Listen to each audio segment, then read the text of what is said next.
There is a quiet moment in the evening when the light has not yet fully left the world, but the first hints of darkness are beginning to gather at the edges of things. Imagine yourself arriving at the mouth of a cave in that soft in-between time. The sky behind you is a gentle, fading blue, washed with the last traces of warm color. Ahead of you, the cave opening is a gentle arch of stone, shadowed, cool, and still. You can feel the shift in the air even before you step closer. The daytime warmth clings lightly to your skin, but from the darkness ahead, there is a slow breath of cooler air, steady and calm, like the exhale of the earth itself. You stand there for a moment, not rushing, simply noticing. The ground beneath your feet is solid, reassuring. The rock around the cave mouth has been here far longer than any human memory, and it will remain long after the day's worries have faded away. There is something grounding about that thought. While your own mind may have moved from one concern to the next today, this stone has witnessed countless evenings, countless patterns of light and shadow, with the same patient stillness. As you breathe in, you can almost feel your own thoughts beginning to slow, aligning themselves with the unhurried rhythm of the landscape. The entrance to the cave is not a jagged, threatening hole, but a gentle curve in the rock, as if a quiet doorway has been carved into the hillside by time. The darkness beyond is not an abrupt absence, but a soft gradient. Faint reflections of the outside world linger near the threshold, fading gently into deeper shade. It is like standing at the edge of a calm lake at night, where the water's surface mirrors the sky and then disappears into quiet depth. You might notice, as you look inward, that your eyes take a moment to adjust. Shapes become outlines, outlines become suggestions, and then, slowly, your imagination begins to soften the edges even further. As you linger here, you may become aware of how your body is holding the day. Perhaps your shoulders feel slightly raised, as if bracing against something unseen. Perhaps your jaw is a little tighter than you realized. If you'd like, you can let a slow breath in through your nose now, feeling the cooler air from the cave entrance gather in your chest. As you exhale, imagine that breath flowing out toward the dark interior, like a tiny wind that helps you release some of that tension, carrying it away into the stillness. With each breath, you're not pushing anything or forcing yourself to relax, you're simply allowing your body to respond, the same way it would on a quiet evening walk when you have nowhere you need to be. Caves are simply hollow spaces in rock, formed over long, patient stretches of time. Some are wide and open, with high ceilings and broad floors. Others are narrow and winding, twisting like underground rivers.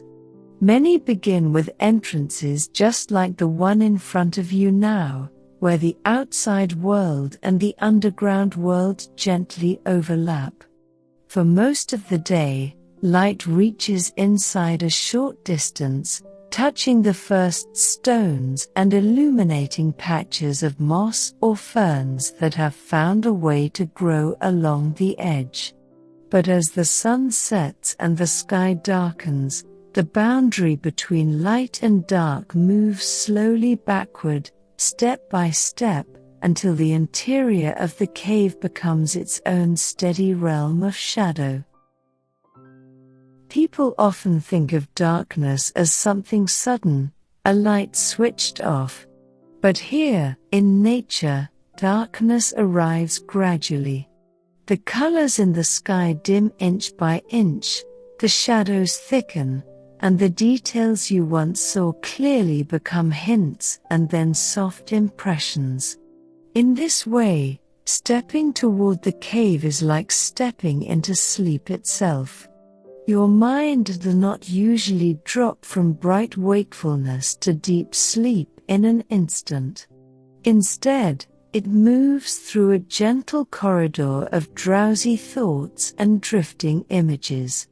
This cave entrance is like that corridor, a threshold space where both the outside world and the underground world can be sensed at once. If you take a few slow steps closer now, you can feel the difference underfoot. The ground might shift from loose soil or gravel into firmer, cooler stone. Sounds from outside, the whisper of leaves, the distant hum of human activity, maybe even the faint call of a bird settling in for the night, begin to soften. They are still there, but they seem a little farther away, as if someone has gently turned down the volume on the day. In their place, new sounds begin to emerge, the soft, rhythmic drip of water from the cave ceiling, the quiet scuff of your footsteps echoing in a more enclosed space, the subtle, almost inaudible sigh of air moving through unseen passageways deep within. You might notice that as the light diminishes, you become more aware of how air feels on your skin. The cave breathes with a steady temperature, often cooler than the outside air during the day and warmer at night. That stable coolness wraps gently around you, as if you've stepped into a sheltered, stone-walled room where the climate rarely changes. There is comfort in that stability. While the world outside shifts quickly, from wind to calm, from sun to cloud, the cave seems to offer a single, enduring state, cool, dark, and unchanging, at least on the surface. As you continue to stand at the threshold, you might find your mind returning to its own internal caves. There are parts of your inner world that feel brightly lit, where thoughts and memories are clear and familiar. Then there are deeper places, more shadowed, where feelings and ideas sit quietly, not always in focus. Just as the cave holds space for both the dimly lit entrance and the deeper dark beyond, your mind holds many layers. You've likely felt that before, moments where you are very aware of what you think and feel, and other times when you sense something stirring underneath, harder to name but still present. For many people, the idea of darkness can bring up a mix of responses. On one hand, darkness can be soothing, like a bedroom with the curtains drawn, where you can finally stop tracking the details around you. On the other hand, darkness can feel uncertain, triggering old instincts about the unknown. Both of these reactions make sense. For most of human history, darkness signaled vulnerability. We could not see as well, could not easily spot what was coming, and so our bodies learned to be cautious when the light faded. At the same time, darkness meant rest, meant gathering by a fire, meant stories and stillness and shared warmth. Here, in front of this cave, we let darkness take on its gentler meaning. In this scene, the darkness is not hiding danger, it is holding a quiet refuge. The rock surrounding the entrance acts like a natural shelter, protecting you from the wind, from sudden changes in weather, from the constant flood of visual information that defines daytime. Inside the cave, there is room to simply be, without needing to react to every new stimulus. It is a space where you can let your attention settle more deeply into your own breath, your own heartbeat, your own calm presence. If you'd like, you can imagine reaching out a hand to rest it on the stone at the side of the entrance. The rock is cool and slightly rough, textured by tiny ridges and grooves formed over countless years. That stone has been here long before today's thoughts appeared in your mind, and it will remain long after they dissolve into sleep. As you feel its solidity, you might also feel a growing sense of support, as if the earth itself is quietly steadying you. You do not have to hold everything by yourself. You are allowed to lean, to rest, to be carried, at least for a little while. Now, picture yourself taking a step from the outer ground into the cave proper. It is a small movement, but it marks a gentle shift. Your foot meets the cooler floor of the cave, and you hear the soft echo of that step rebound from the walls around you. The sound is not loud or startling, it is soft and rounded, as if the cave has taken your step and wrapped it in a hushed response. Another step, and another. With each one, you leave a little more of the day behind you. Not rejecting it, not pushing it away, just letting it fall gently into the distance, like fading voices after a long conversation. Behind you, the sky is still visible, but now it frames the cave entrance like a glowing picture on the wall of a darker room. The colors are dimmer now, the horizon slowly losing its distinct outline. Ahead of you, the interior of the cave deepens into richer shades of gray and black.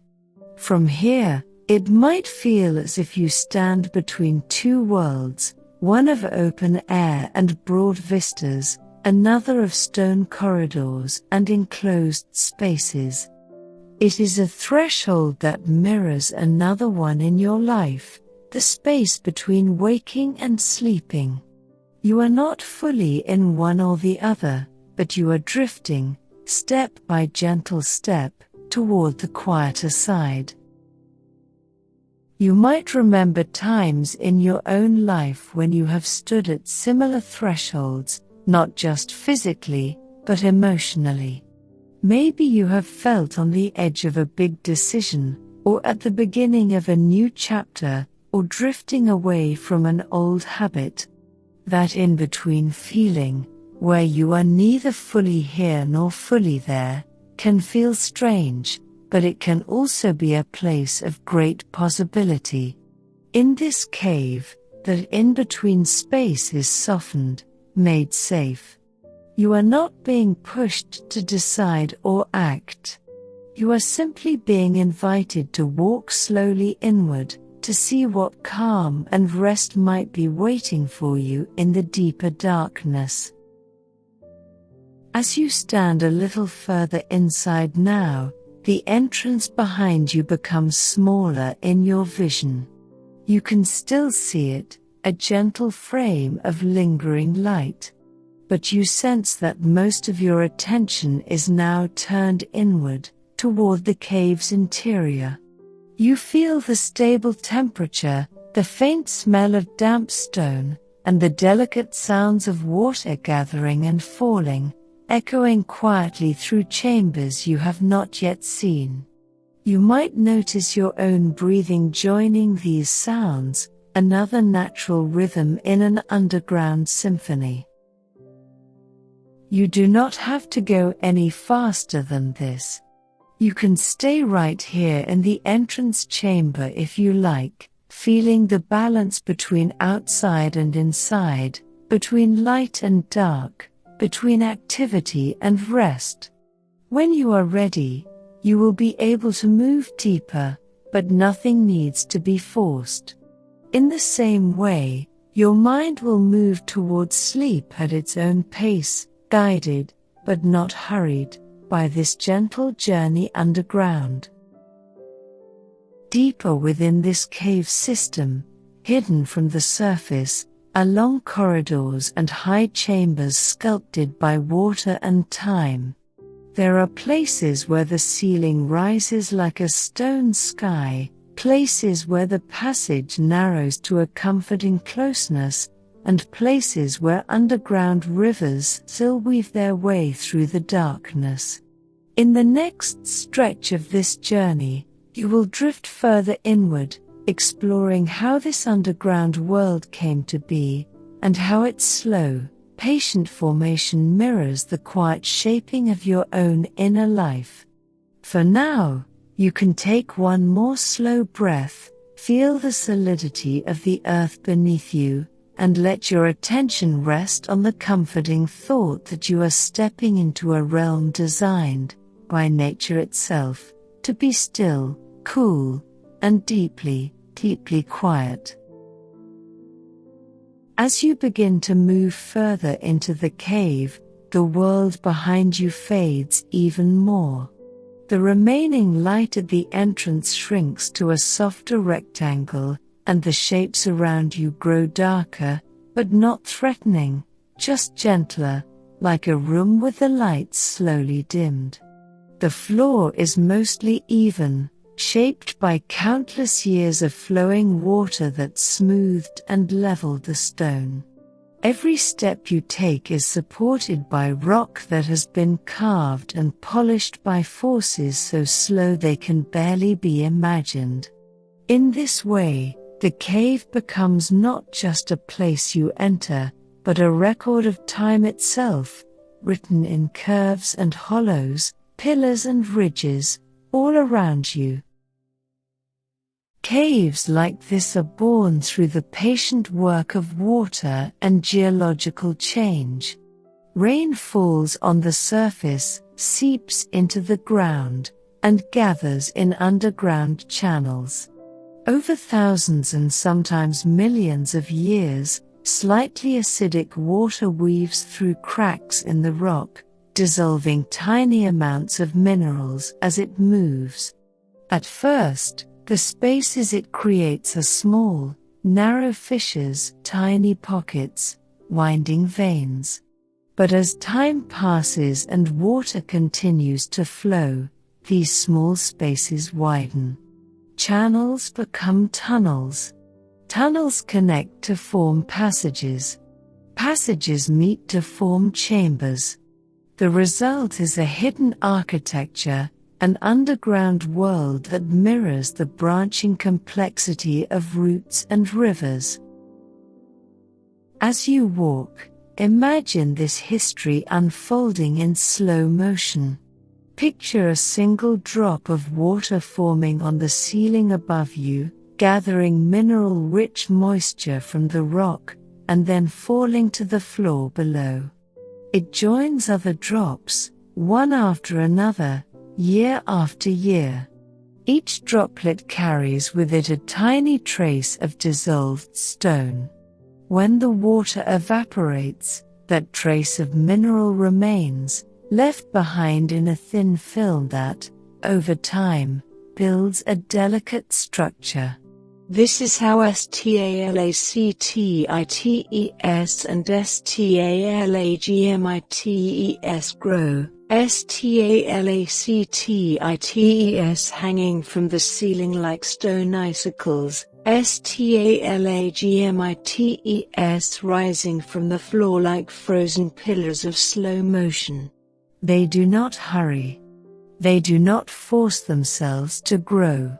They simply accept the rhythm of the water, allowing change to accumulate at a pace that makes even a human lifetime feel like a brief flicker.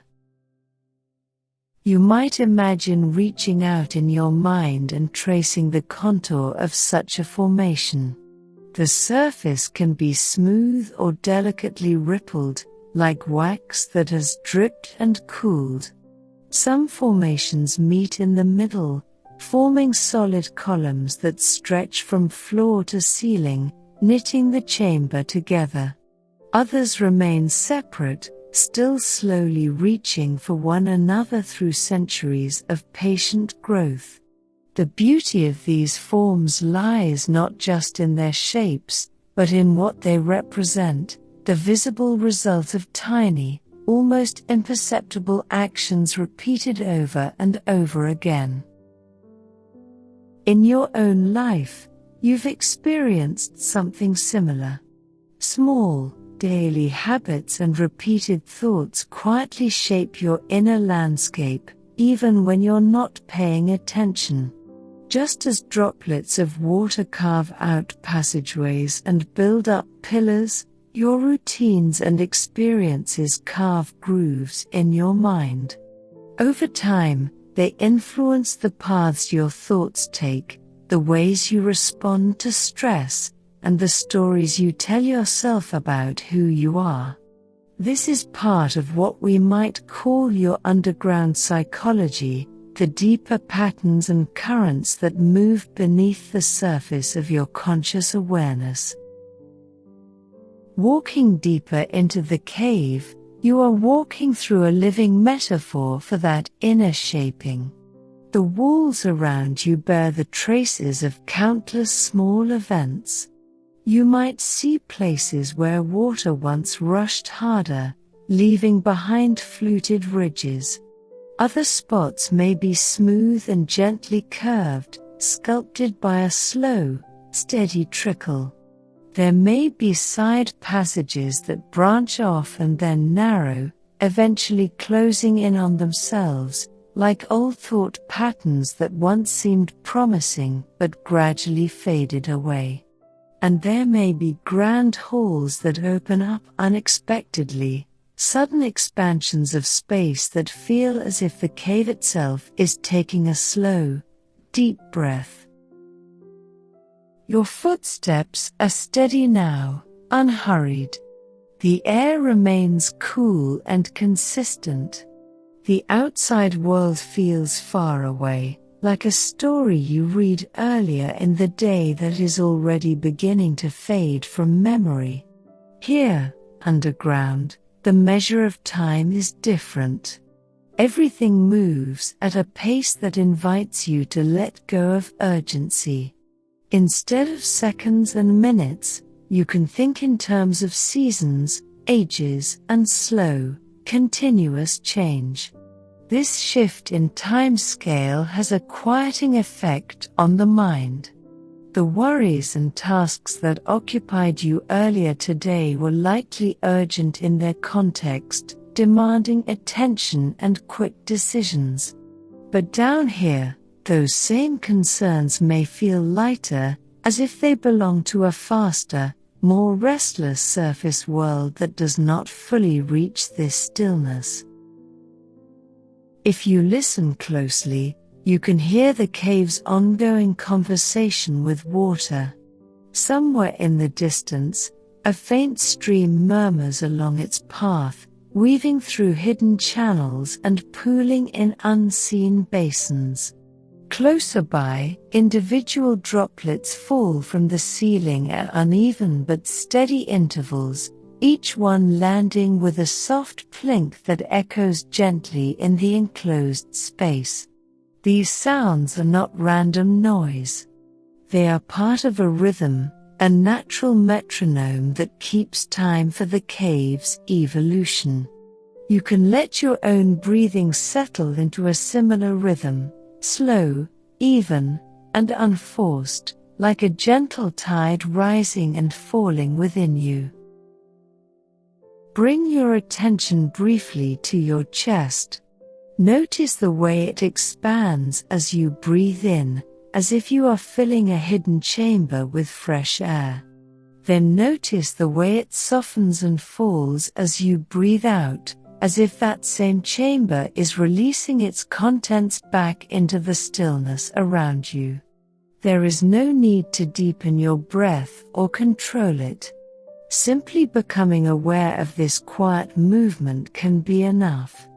It is like shining a small, kind light into your own inner cave, not to search for anything in particular, but just to acknowledge that space is there.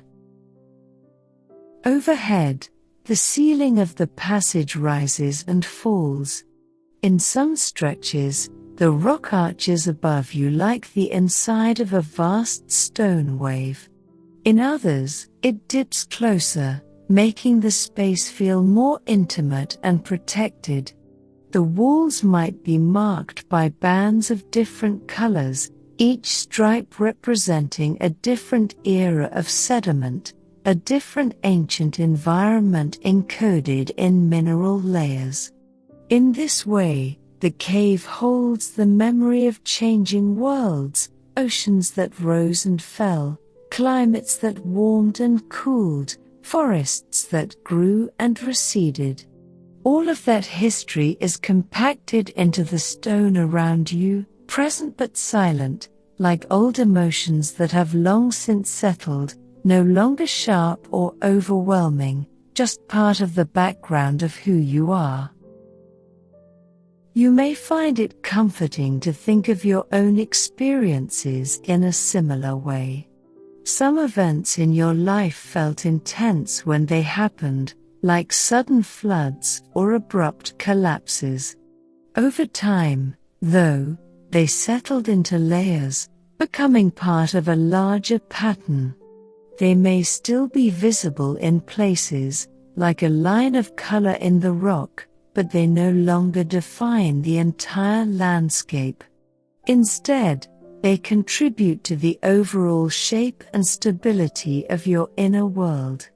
This is another aspect of your underground psychology, the way old joys and sorrows become integrated into a wider, more balanced picture.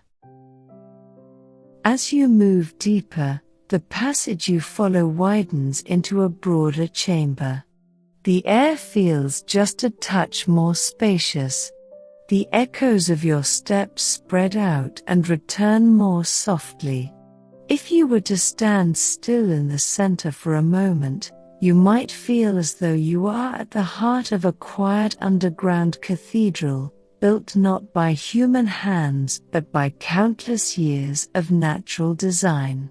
Here, stalactites hang like delicate stone chandeliers, and stalagmites stand like patient guardians of the floor. Some formations may seem almost like frozen waterfalls, sheets of mineral that once flowed and then solidified into rippled curtains. Imagine the hush in this chamber. There is no rush of traffic, no buzz of electronics, no sudden blast of bright light. Only the constant, gentle presence of stone, air, and water. In such a space, your nervous system can begin to let go of some of the constant vigilance it holds when surrounded by modern stimuli. You do not have to scan screens or interpret notifications. You do not have to plan what to say next or remember a list of tasks. You are simply here, breathing calmly in a place where time is measured in drips and layers. Perhaps you've experienced something like this on a smaller scale in your own life, moments when you've instinctively sought out darker, quieter spaces to rest. Maybe you've dimmed the lights in your room and found your body relaxing almost immediately. Maybe you've stepped into a hallway at night and felt the sound and light of a busy room fall away, replaced by a hush that seemed to let your shoulders drop. This pull toward quieter, enclosed spaces is not a weakness. It is a natural response, a way your mind and body care for themselves by stepping out of the bright, busy surface world for a while. In this cave, that instinct is given a vast, ancient setting. You are not just in a dim room, you are in a space that has been quietly forming for ages, shaped by forces that do not hurry and do not judge. The cave does not ask you to be productive. It does not require you to be entertaining or impressive. It simply offers a place to rest. And as you wander through its corridors, you might sense that your own inner life has similar spaces, inner chambers where you can retreat, turn down the brightness of your thoughts, and let yourself be just as you are, without pressure. Take another slow breath now, if you'd like, and imagine that with each inhale, you are drawing in some of the cave's steady calm. With each exhale, you are releasing a bit of the tension and urgency that may have accumulated in you over the day. You might even picture your worries as tiny grains of dust, gently shaken loose from your shoulders and allowed to settle on the cave floor, where they will be gradually absorbed into the wider landscape. There is nothing you need to hold onto tightly here.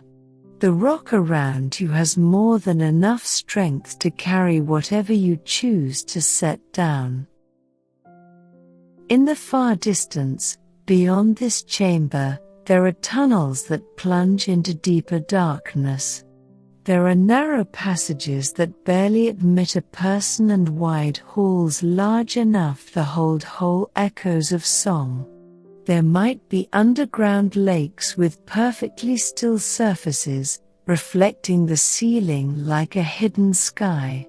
All of these spaces are part of the same system, interconnected like the thoughts and feelings within your own mind. Some are well lit and often visited, like memories you use every day. Others lie in deeper shadow, rarely explored, yet still part of who you are. As you stand here, breathing slowly in this broad chamber, you do not need to explore every passage. It is enough to know that they exist and that they are not inherently dangerous simply because they are dark. They are just spaces, places where the light has not yet reached, or where it visits rarely. In your own internal world, you have similar places, corners of yourself you haven't spent much time with, not because they are wrong or frightening, but simply because life on the surface has kept you busy. The cave reminds you that these deeper spaces can be approached gently, with curiosity and care, and that doing so can bring a sense of wholeness. As you prepare to continue further inward, you can let your awareness rest once more on the simple, physical sensations around you. The coolness of the air, the slight dampness in its scent, the quiet weight of the darkness, not pressing down on you, but wrapping you like a soft blanket. Your body knows what to do in this kind of environment. It knows how to shift into a slower gear, how to drift toward rest. You may already feel your thoughts becoming more dreamlike, less linear, as if your mind is starting to mirror the branching complexity of the cave itself. Soon, you will move into stretches of deeper darkness, where sight gives way more fully to sound and touch, and where the cave's silence and your own inner quiet begin to blend. For now, it is enough to know that you are held within stone shaped by time, walking in a place that exists far below the noise of daily life. Beneath the surface of the earth, and beneath the surface of your mind, there is a steady, enduring calm, and you are gently, slowly, making your way toward it.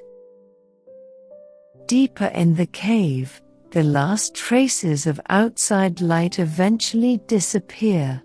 There comes a point along the passage where, if you were to turn around, you would no longer see the faint outline of the entrance behind you. The world of sky and trees and open air is separated from you now by bends of stone and overlapping walls. You have stepped fully into the territory of darkness, a kind of darkness most people rarely experience. It is not the gentle dimness of a bedroom with curtains that leak a little streetlight. It is not the soft glow of night filtered by the moon and stars. Here, in the deep interior of the cave, the darkness is complete. When lights are switched off, if you imagine them being switched off, there is no gradual adjustment of your eyes that will reveal hidden shapes. There is only a steady, enveloping blackness, pure and consistent. At first, the idea of such darkness might seem unsettling. We are used to relying on our eyes for almost everything, to recognize faces, navigate spaces, read signals from the world. But as you walk here, calmly and safely, you begin to notice something else. When vision steps back, other senses move forward. The sound of your footsteps becomes more distinct, each one a soft touch of shoe against stone, followed by a gentle echo that bounces off the walls and returns to your ears. Your hearing stretches outward, reaching into the spaces your eyes can no longer describe. You can sense the shape of the passage not by seeing it, but by listening to how your sounds respond. Wide spaces send back broader, lingering echoes. Narrow sections fold the sound more quickly, returning it in a tighter, more immediate way. In this space, silence is never absolute, but it is profound. There is no traffic humming above you, no distant sirens, no buzz of machines.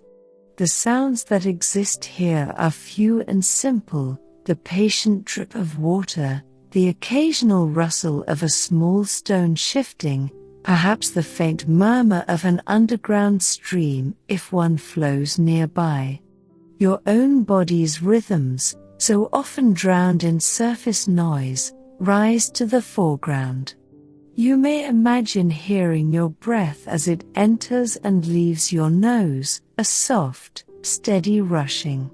You may sense your heartbeat as a quiet drum within your chest, slow and reliable.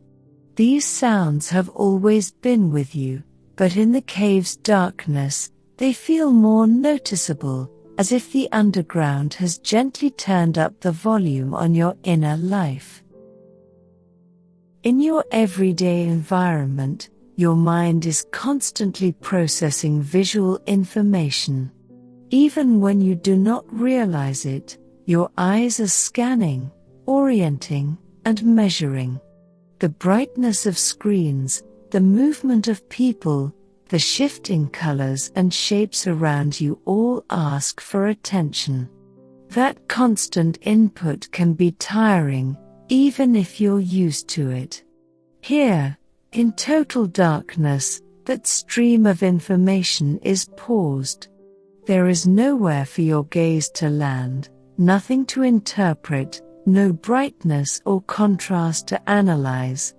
Instead, your visual system rests. This kind of rest is not just for your eyes. It ripples inward, giving your nervous system permission to quiet down, to release some of the tension that comes from being on alert all day. If you'd like, you can imagine closing your eyes fully now, even if they were already closed. In the cave, it makes little practical difference, but it can be a gesture of trust. With your eyes closed, you can lean more fully into your sense of hearing and touch. Notice the feel of the air on your skin. Underground air tends to be still, yet there may be gentle currents you can sense, small flows of cooler or slightly warmer air that trace along the contours of the passage. On your arms or face, you might imagine feeling those tiny movements as whispers, as if the cave itself is exhaling around you. You can also tune into the way your body meets the ground. Your feet press into the stone with each step. If you are lying down in your own bed while listening, your back and legs make contact with the mattress in much the same way, held and supported. The firmness beneath you is like rock, stable, steady, unwavering. In darkness, when your eyes cannot reassure you by taking in the room, this physical contact becomes the anchor, a clear reminder that you are safe, that you are held by something solid. Your mind can begin to loosen its grip on vigilance, letting the body's contact with the earth, or with your bed, speak louder than any old habitual fear of the dark. Human beings carry a very old relationship with darkness. Long before artificial light, night was a time when the world changed character. Colors faded, edges blurred, and the unknown seemed to expand just beyond the reach of the campfire's glow. Our ancestors learned to approach that time with caution. It was wise to be more alert when you could not see as far. That caution echo still lives in us, an inheritance from lives where darkness might have hidden both beauty and danger. But that old response can soften when we remember that, in our current context, darkness can also be chosen as a form of care.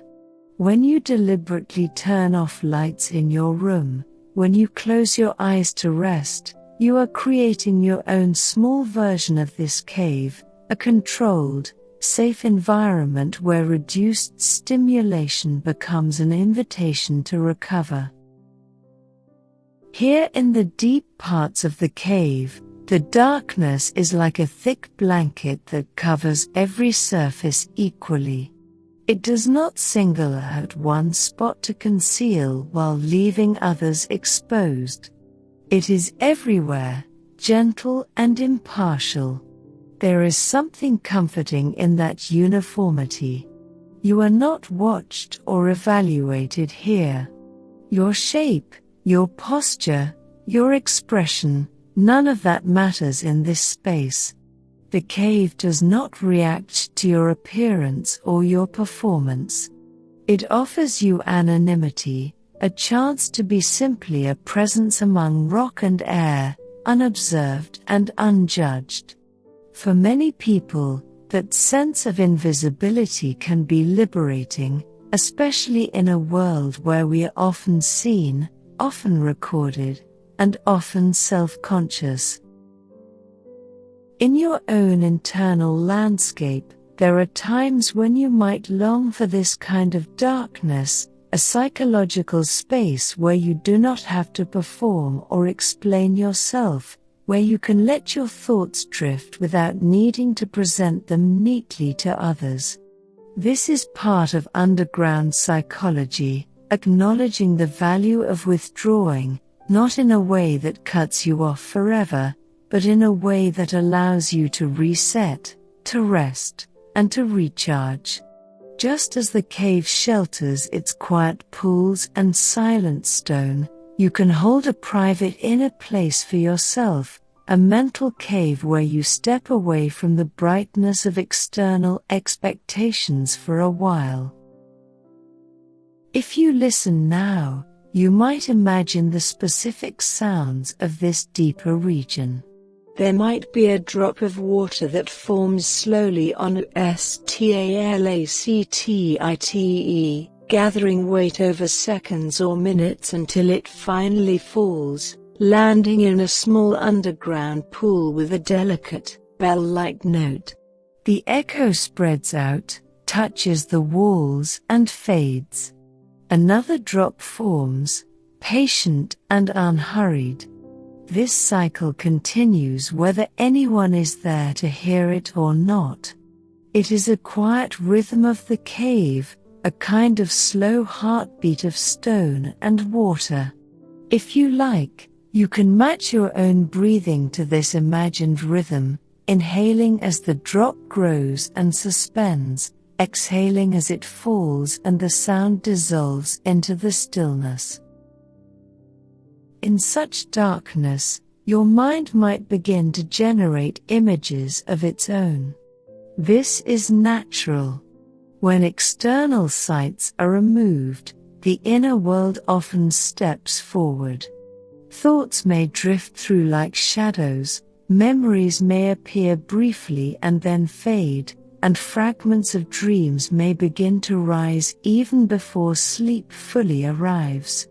You don't have to chase or analyze any of these inner impressions. You can let them pass by like distant echoes in a large cavern, heard, acknowledged, and then allowed to blend back into silence. The cave does not hold onto each sound that enters it. It lets voices, footsteps, and drips reverberate and then fade, making room for whatever comes next. Your own mind is allowed to work the same way here. Perhaps you've noticed that you respond differently to darkness depending on how it is framed. Being in a dark alley outside might feel unsettling. Being in a dark movie theater with a comforting story on the screen can feel cozy. Being in a dark bedroom with a soft blanket and a familiar pillow usually feels safe. The cave you are in now belongs firmly to the safe side. It is a darkness that you enter with intention, accompanied by a calm, guiding voice, and anchored by the knowledge that your physical body is secure. This reshapes the way your system interprets the lack of light. Instead of a signal of danger, it becomes a cue for rest, a reminder that you are allowed to let go. You can let this underground darkness be like the darkness you seek at night when it's time for sleep, soothing, quiet, and protective. In your own life, you've likely had moments where turning off the lights felt like a relief. Maybe you've come home after a long, bright, overstimulating day and switched off harsh overhead lighting, leaving only a soft lamp or even no lights at all, and felt your muscles relax a little more deeply. Maybe you've sat in a dim space and noticed that your thoughts slowed, becoming less sharp and more fluid. This cave amplifies that experience. It is darkness taken to its farthest expression, but instead of amplifying fear, it amplifies calm, because you enter it by choice, in your imagination, with the clear intention of resting. Deeper still, far from the entrance, the cave becomes a realm where only sound and touch guide you. You might imagine walking along a narrow ledge, your hand trailing gently along the wall for orientation. The rock feels cool and textured beneath your fingertips, sometimes smooth, sometimes irregular. Your steps are careful but not anxious, each one placed with attention. And if that feels like too much movement for where you are right now, you can instead imagine yourself already settled in a wide, comfortable chamber, reclining on a smooth rock shelf that has been naturally shaped into a kind of bed by centuries of dripping water and slow erosion. The stone supports you evenly, and the darkness around you is complete, like the softest of closed eyes. In this chamber, far below the surface, The cave's silence and your own quiet gradually blend. Your breath, once something you had to consciously notice, becomes part of the background. Your heartbeat continues its steady work without asking for your involvement. Thoughts, if they come, arrive in softer forms, less like urgent messages and more like gentle suggestions or passing clouds. In this underground resting place, you are given permission to let go of the constant need to monitor, plan, and react. The darkness carries you, and the stone around you keeps watch in your place. Even in this deep quiet, you are not alone in the cave. Entire communities of small, patient living beings make their homes here. They may not be on the rock bed beside you, but they share this underground world. Near the entrances, where some light still reaches, there may be mosses, ferns, or hardy plants that thrive in the dimness. A bit further in, bats might hang from the ceiling, sleeping through the day, their bodies wrapped in their own wings. Deeper still, past the reach of all sunlight, strange and beautiful forms of life have adapted to the permanent night. Here, we leave the realm of human senses and step quietly into the lives of creatures designed for darkness. In some caves, there are fish that have lost their eyes over many generations. Sight is simply not needed in their world. Instead, they rely on other ways of perceiving, sensitive skin that can feel tiny vibrations in the water, or delicate organs that detect changes in current and pressure. Without light, they have developed a finely tuned awareness of movement and flow. Their bodies are often pale, almost ghostly, blending perfectly with the color of the stone and water that surround them. They move slowly, conserving energy, drifting through underground streams and pools with a grace that comes from never having to rush. On the cave floors and walls, tiny insects and crustaceans may creep along, some of them also pale or translucent, their forms softened by the absence of predators that hunt by sight. These creatures often live at a slower pace than their relatives on the surface. Food is scarcer underground, so they have learned to survive on less, stretching out their energy and moving only when necessary. Their entire world is a subtle interplay of moisture, mineral, and the faint traces of nutrients that trickle in from above. Bats, of course, are among the most well-known cave dwellers. They are not always present, and their relationship with caves is often seasonal or partial, but when they are there, they bring a different kind of awareness to the dark. While they fly and feed outside at night, many species return to caves to rest and raise their young. Hanging upside down from the ceiling, wrapped in their wings, they become quiet parts of the cave's architecture, like living stalactites.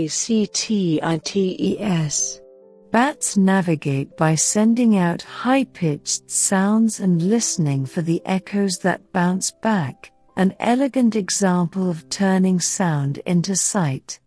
They build a mental map of their environment not by taking in light, but by listening deeply. All of these creatures demonstrate something remarkable about darkness. It does not mean emptiness. It does not mean nothingness. It means a different way of living, a different way of sensing. In a culture that often values speed, brightness, and constant clarity, cave life offers a contrasting lesson. Here, slowness is survival. Frugality in movement and energy is wisdom. Being highly sensitive to subtle cues, like a faint vibration or a tiny change in temperature, is more useful than reacting to every loud stimulus. There is an elegance in this economy of effort, a kind of quiet intelligence that has emerged from long adaptation to an environment where resources and information arrive gently, not in floods.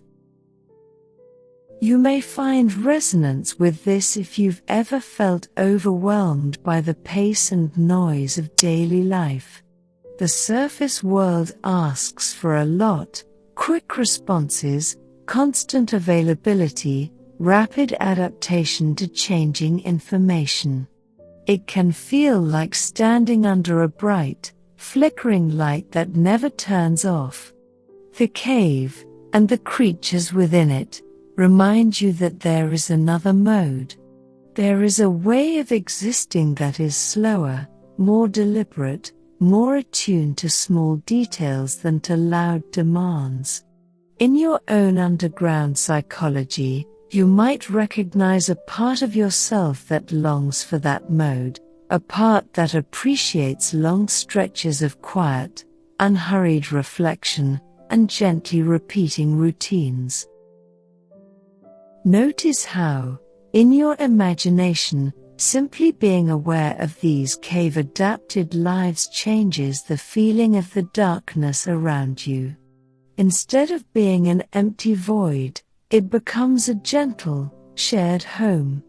You are lying in your own resting place, and somewhere nearby, creatures are doing the same in their own way, hanging in clusters from the ceiling, drifting through underground pools, or tucked into small crevices waiting for some subtle cue that it is time to move.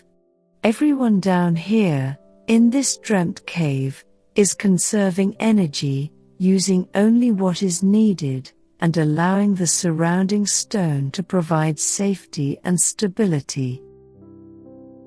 This approach to living has a parallel in how you might care for your own mental and emotional energy.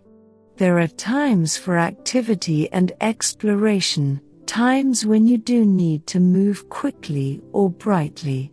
But there are also times when the most skillful thing you can do is slow down, minimize unnecessary motion, and let your environment support you. You do not always have to be driving forward. Sometimes, like a troglobite hidden under a rock, it is perfectly okay to rest deeply, letting your inner systems quietly repair and recalibrate. Imagine now that you shift your position slightly where you are lying, finding an even more comfortable orientation. Your body feels heavier, more settled against the supporting surface. The darkness around you has become familiar, almost friendly. You are starting to know its textures, the way it sounds, the way the air feels, the faint sense of space even without sight. The cave's slow, patient life has started to feel less like something strange and more like a model for your own slowing down. In human history, caves have often been places of refuge as well as of adaptation. Early humans sought shelter in them from storms and predators. They built fires here, their flickering light casting moving shadows on the walls. They painted stories on those walls, leaving handprints and animal figures as records of their experiences and beliefs. In those times, the cave was both a literal and a symbolic home, a place where life was sustained and meaning was recorded. Even today, we are drawn to the idea of retreating into the earth when we imagine resting or hiding away from the world for a while. As you lie here, deep in the cave, Surrounded by the quiet workings of underground life, you are participating in a long tradition of retreat and restoration. On the surface, days are marked by work, interaction, and exposure. Below ground, time is marked by slower things, by drip patterns, gentle shifts in air, and the subtle growth of mineral and life. Both of these tempos, the bright, quick one above and the slow, dark one below, have their place. Part of underground psychology is learning when to align with each, recognizing that your well-being depends on spending time in both realms. You might recall moments in your life when you pulled back from intense situations to reconsider, to heal, or simply to rest. Perhaps you took a quiet walk alone, or spent an evening reading in a dim room, or sat in silence for a while without any agenda. Those were your visits to inner caves, even if you didn't think of them that way at the time.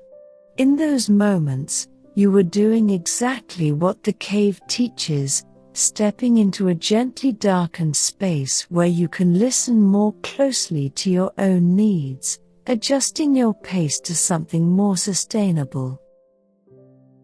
In this cave now, you can feel that same shift happening. Your thoughts may be moving more slowly. The edges of your attention may be softening, widening, allowing you to hold more with less effort. Perhaps your eyelids feel heavier, or your body feels warmer and more relaxed, even as you imagine the coolness of the stone. The more you lean into this, the more the line between waking and sleep blurs in a pleasant way, like a tunnel where the far end is filled with a soft, welcoming darkness that you know leads to rest. As you continue to drift, remember that you do not have to earn this rest. The cave does not ask you to prove that you are tired enough or accomplished enough to lie down. It simply exists as a place where rest is naturally supported by the environment itself. By imagining yourself here, you are reminding your mind and body that such spaces are allowed in your life. Even if you cannot literally walk into an underground chamber, you can create conditions that mimic its qualities: lower light, reduced noise, gentle coolness, and a sense of being enclosed in something stable and safe. The creatures of the cave will carry on with their slow, careful lives whether you watch them or not. The water will continue to drip and flow. The minerals will continue to deposit and settle. The darkness will remain, soft and total, a canvas for dreams and quiet. You are part of this environment now, resting among other quiet beings in a world where hurry does not exist. As you breathe in, you take in the steady calm of this underground space. As you breathe out, you release whatever fragments of the day are still clinging to you, letting them dissolve into the still air. Soon, your journey through caves and darkness will turn toward the ways humans have related to these spaces over thousands of years, weaving stories and rituals from the underground. For now, allow yourself to remain with the simple reality of being here, a resting presence in a deep, cool chamber, wrapped in darkness that has nothing to prove and nothing to demand. Your underground psychology is not something you have to fix or dissect. It is something you can befriend, one slow breath at a time, as you lie quietly in the patient heart of the earth. For as long as human beings have walked the earth, caves have held a special place in our collective imagination. They are not just geological features or convenient shelters. They are thresholds between worlds, doorways into mystery, and mirrors for the hidden parts of ourselves. Long before written language, people ventured into caves carrying torches or simple oil lamps, their flickering light casting dancing shadows on ancient stone. In those shadows, they saw more than rock. They saw stories, spirits, and symbols of transformation. The cave became a place where the ordinary rules of the surface world seemed to pause, where time felt different, and where the boundary between the known and the unknown grew thin and permeable. In many cultures around the world, caves have been treated as sacred spaces. Some were seen as the dwelling places of gods or ancestors, locations where the veil between the living and the dead was especially delicate. Others were understood as places of initiation, where young people would go to face their fears, endure trials, and emerge changed. The darkness of the cave was not simply an absence of light. It was a presence in itself, a force that could strip away distractions and illusions, leaving only what was essential. To enter a cave was to enter a different state of being, one that required courage, humility, and trust. You can imagine what it might have been like for someone thousands of years ago, standing at the mouth of a cave as the sun set behind them. They would have felt the same cool breath of air you imagined earlier, the same shift in sound and temperature. But for them, the cave might have represented something even more profound. It could have been the entrance to the underworld, a place where spirits moved freely, or a womb of the earth from which life itself emerged. Stepping inside was not just a physical act. It was a symbolic journey into the depths of existence, into the parts of life that are hidden, mysterious, and powerful. In some traditions, caves were places of vision quests or meditation retreats. A person might enter alone, spending days or even weeks in the darkness, fasting, praying, or simply sitting in silence. The goal was not to conquer the cave or to prove bravery, but to listen. In the absence of external distractions, the inner voice could become clearer. Thoughts that were usually drowned out by daily noise could rise to the surface. Emotions that had been buried could finally be felt and acknowledged. The cave, in this sense, became a kind of therapist, a non-judgmental space that simply held you while you did the difficult work of looking inward. This idea resonates deeply with the concept of underground psychology. Just as a cave holds layers of rock formed over ages, your mind holds layers of experience, memory, and feeling. Some of these layers are easy to access, sitting near the surface where you can examine them whenever you like. Others are buried deeper, hidden beneath years of other experiences, perhaps forgotten or deliberately set aside. The process of exploring your own underground is much like exploring a cave. It requires patience, a willingness to move slowly, and an acceptance that not everything will be immediately clear. Some passages will be narrow and uncomfortable. Others will open into surprising chambers of insight and relief. Throughout history, artists and storytellers have used the cave as a powerful metaphor. In ancient Greek mythology, The philosopher Plato described a cave where prisoners sat chained, watching shadows on the wall and mistaking them for reality.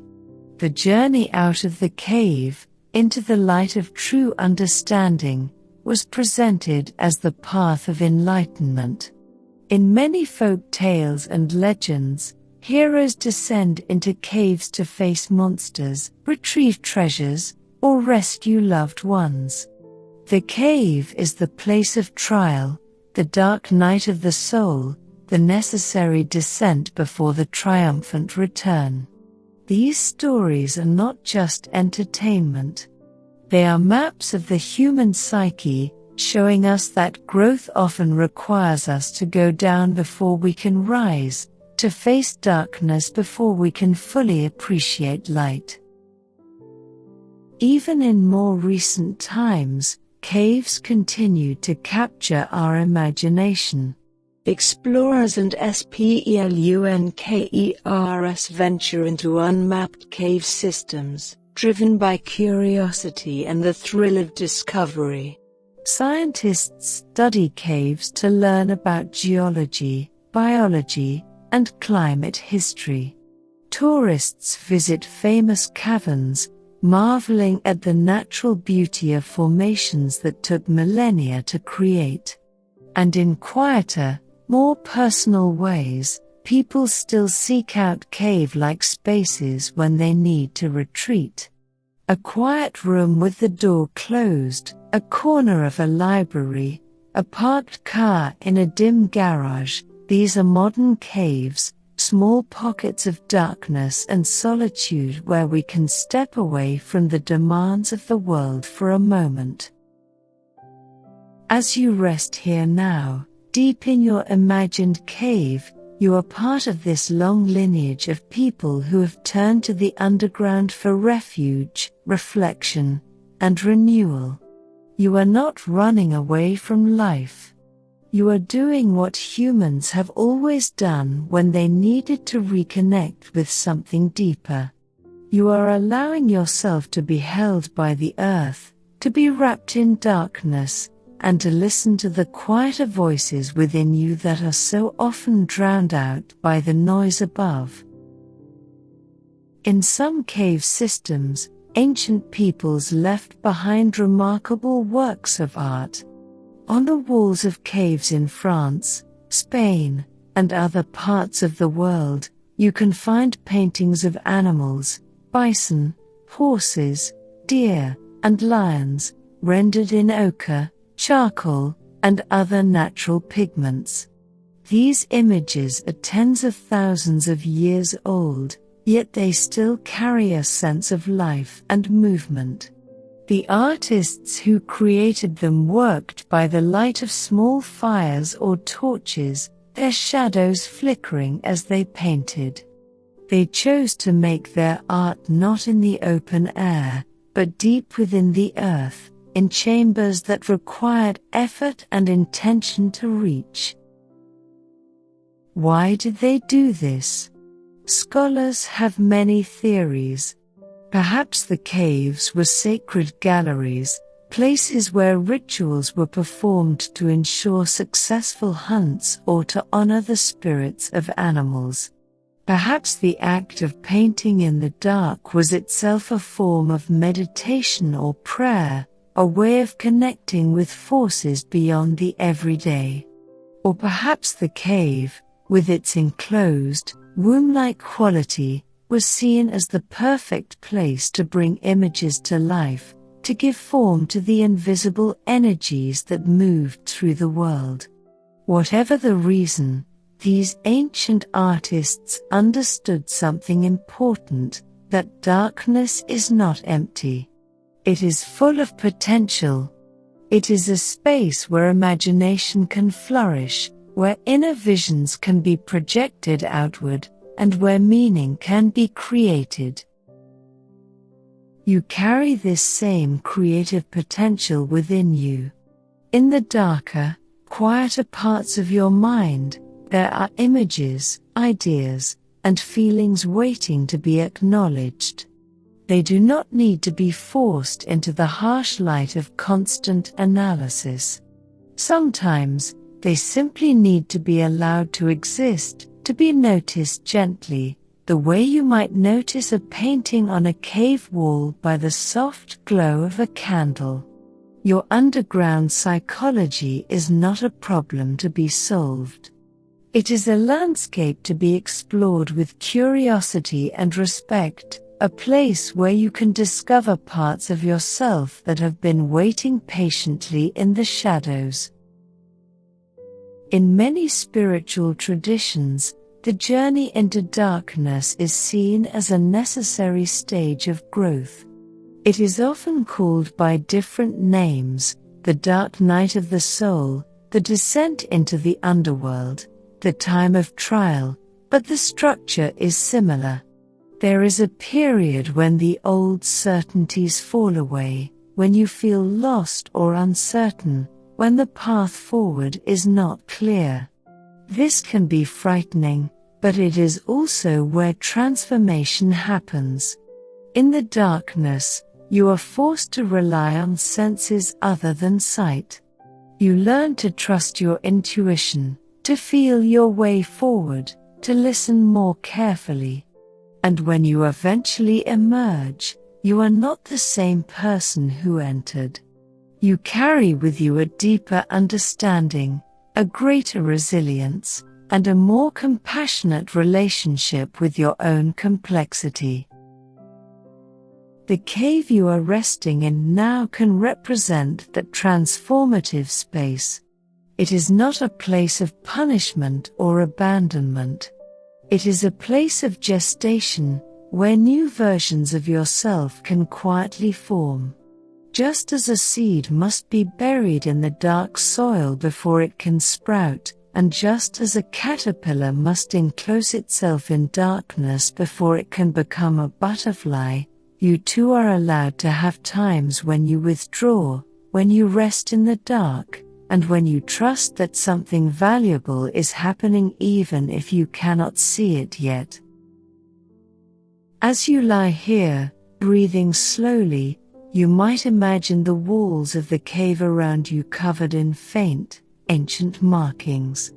Handprints, spirals, lines, and shapes that were made by people who stood in this same kind of darkness thousands of years ago. They reached out and pressed their hands against the stone, leaving a trace of their presence, a message that says, "I was here. I existed. I felt the weight of this darkness, and I marked it with my own life." You can imagine placing your own hand against the cool stone, adding your presence to that long record. You do not need to explain yourself or justify your need for rest. You are simply here, a living being taking shelter in the earth, and that is enough. In some cultures, caves are seen as places of rebirth. To enter a cave is to return to the womb of the earth, and to emerge from it is to be born again, cleansed and renewed. This symbolism is powerful because it acknowledges that rest and retreat are not passive or weak. They are active processes of renewal. When you allow yourself to stop, to be still, to sink into darkness, you are not doing nothing. You are giving your body and mind the conditions they need to repair, to integrate, and to prepare for whatever comes next. The cave does not rush this process. It holds you for as long as you need, offering its steady, cool presence without judgment or impatience. You might think of your own life and recognize times when you have needed to retreat. Perhaps after a difficult loss, or a period of intense stress, or a major life change, you found yourself pulling inward. Maybe you spent more time alone, or felt less interested in social activities, or simply needed more sleep. These were not signs of failure.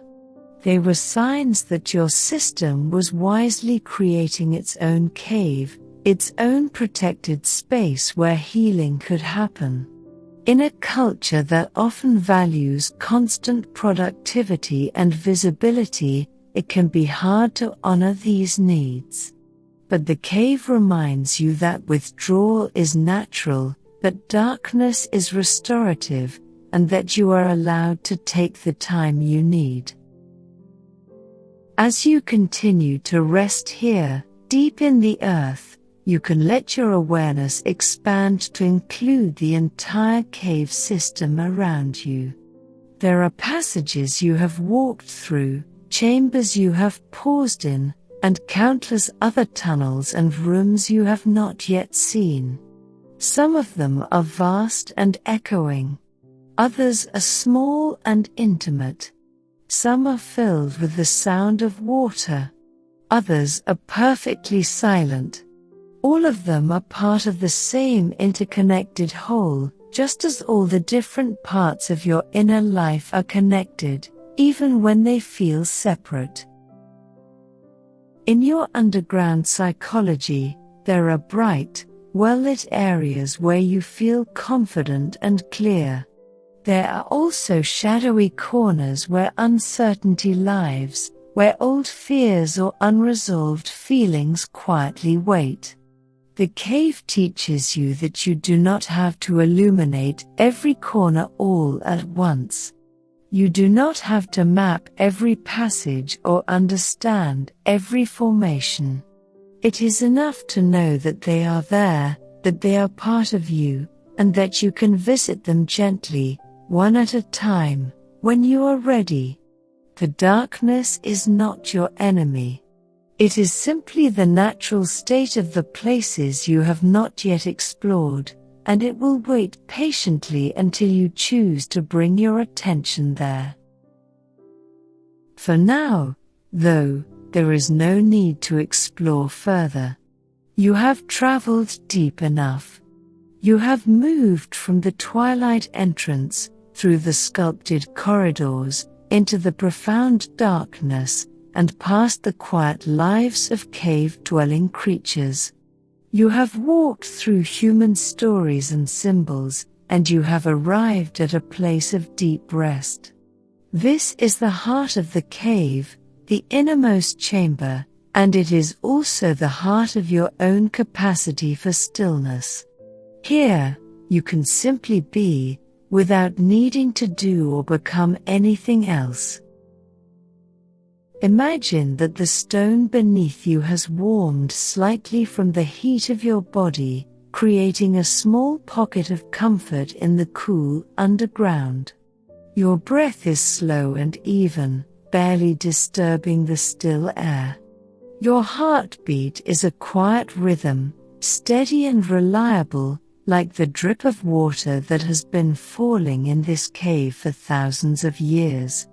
Your thoughts, if they come at all, are soft and fleeting, like distant echoes that fade before you can fully grasp them.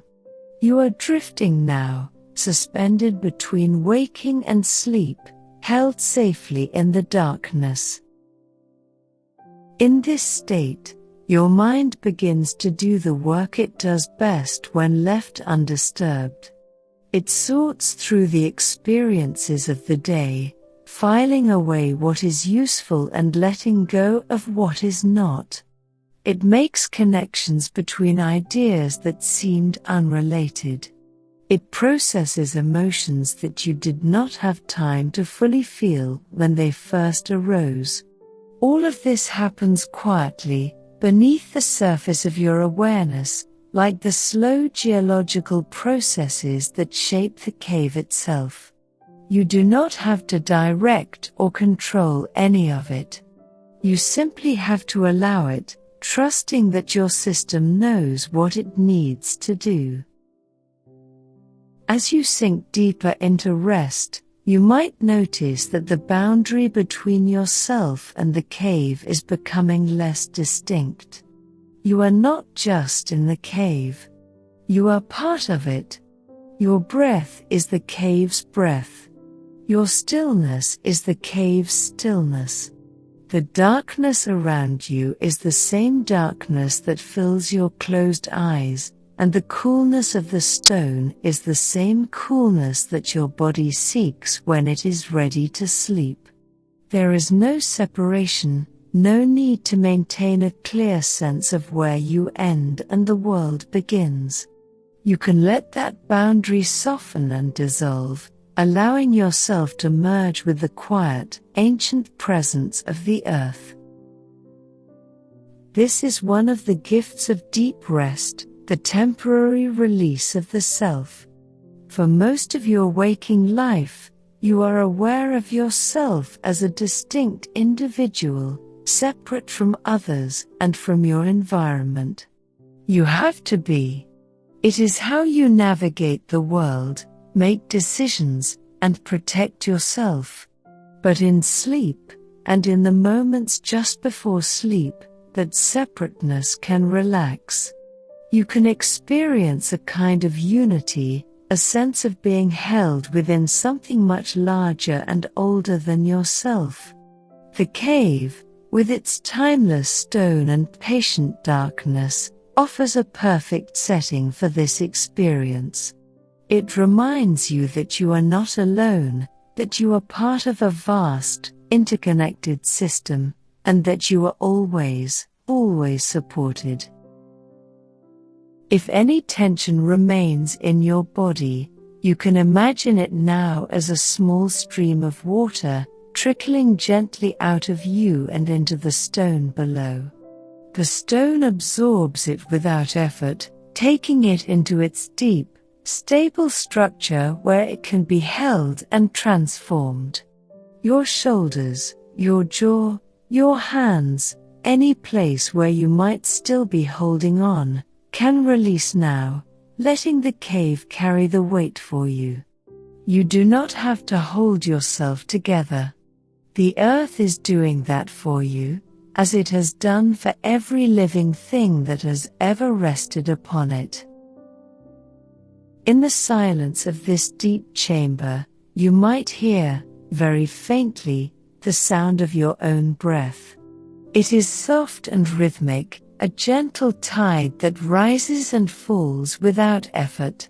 You might also hear, or imagine you hear, the slow drip of water somewhere in the distance, each drop a tiny bell marking the passage of time in a way that feels soothing rather than urgent. These sounds blend together, creating a kind of lullaby, a natural music that has been playing in caves like this for millions of years. You are listening to the earth's own song, and it is singing you to sleep. As you drift further, your sense of time begins to loosen. Minutes might feel like hours, or hours might feel like moments. It does not matter. In the cave, time is measured differently. A single drop of water might take a century to form a thin layer of mineral. A stalactite might grow an inch over 1,000 years. Compared to that, your own life is a brief, bright flicker, but it is no less valuable. You are part of the same slow, patient unfolding. Your rest tonight is part of a larger rhythm, a cycle of activity and stillness that has been turning since the beginning of life itself. In your underground psychology, this is the deepest layer. It is the place where words and thoughts give way to something more fundamental, the simple fact of being alive, of breathing, of existing in a body that knows how to rest. You do not have to understand this place or explain it. You only have to allow yourself to sink into it, to trust that it will hold you, and to know that when you are ready to rise again, it will still be here, waiting patiently beneath the surface of your awareness. The cave around you is vast and ancient, but it is also intimate and personal. It is a shared space, a common ground where all humans can meet, regardless of culture or era. Everyone who has ever felt the need to retreat, to rest, to turn inward, has visited a version of this cave. You are not alone in your need for darkness and quiet. You are part of a long, unbroken line of people who have understood that sometimes the bravest thing you can do is stop, lie down, and let the earth hold you for a while. As you rest here now, you can feel the full weight of your body supported by the stone. Every part of you is held. Your head, your back, your legs, your arms, all of it is resting on something solid and unmoving. There is no danger of falling. There is no need to brace yourself. You can let go completely, allowing gravity to do its work, pulling you gently down into the deepest, most restful sleep. In this final stretch of your journey through caves and darkness, there is nothing left to do. You have explored the entrance, walked the corridors, listened to the silence, met the creatures of the deep, and reflected on the human stories that have been woven into these underground spaces for thousands of years. You have arrived at the place where all of that exploration leads, a quiet, dark, safe chamber where you can finally, fully rest. Your underground psychology is not something you need to fix or change. It is simply a part of you, a deep, quiet place that you can visit whenever you need to step away from the bright, busy surface of life. As you lie here, breathing slowly, you might imagine that the cave is breathing with you. The air moves in and out of hidden passages, flowing through cracks and channels in the rock, circulating in a slow, steady rhythm that mirrors your own breath. You are part of that circulation now, part of the cave's living system. And just as the cave has endured for ages, holding its darkness and its silence with patient grace, you too can endure.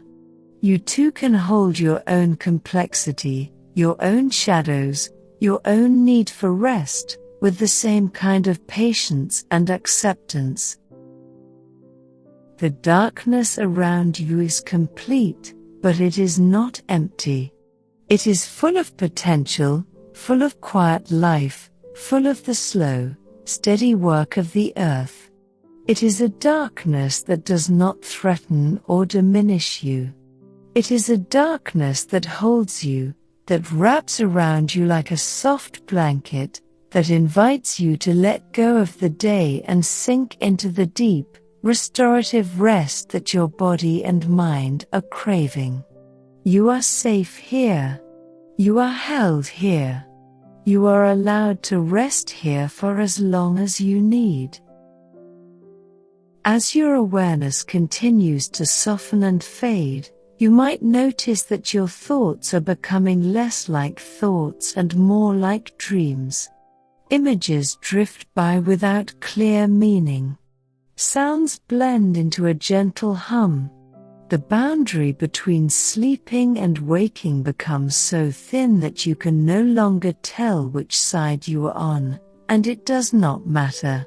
You are in the cave, and the cave is in you, and both of you are resting together in the quiet heart of the earth.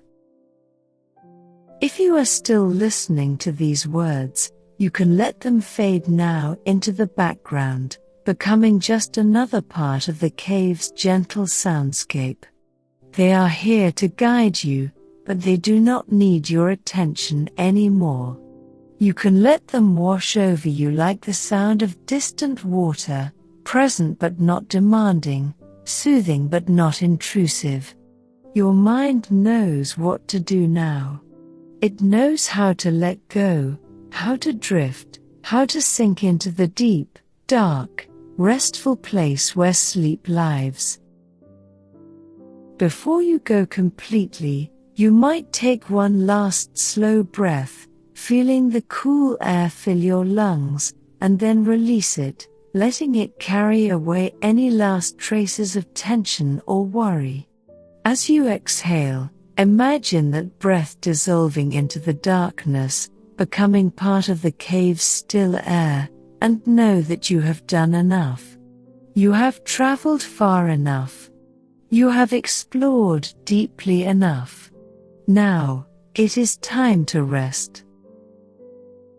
The cave will remain here, holding its darkness and its silence, long after you have drifted into sleep. The water will continue to drip.